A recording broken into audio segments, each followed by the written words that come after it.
This is why I single out Black Americans. Here are a few stories that have been left out of the history books.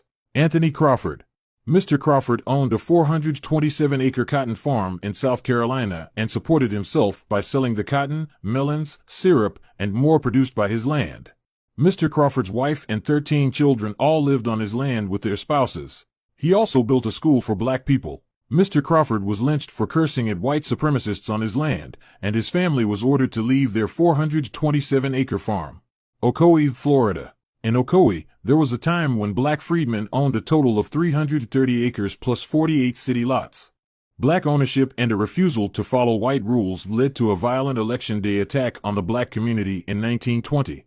The land lost by black families, not including buildings, has been accessed by millions.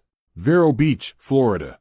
The Epstein family lost their generational wealth in 1942 when the U.S. government seized their land through eminent domain to build an airfield. The Epsteins lost 147 acres of land, including a 30-acre fruit grove, 2 houses, and 40 lots.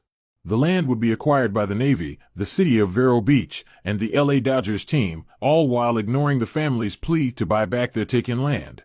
The last official owners of the land sold the property for $10 million in the 2000s.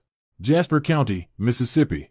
When black people prospered with their land, white supremacists deliberately torched the courthouse containing black property records and deeds.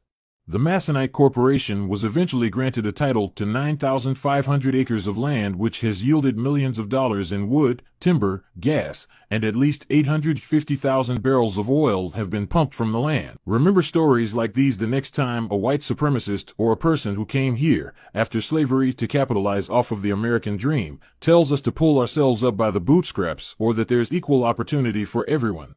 There was never any such thing for us, but black Americans always found a way. Just because stories like these aren't in history books doesn't mean these things didn't exist or happened. Black American freedmen stand up.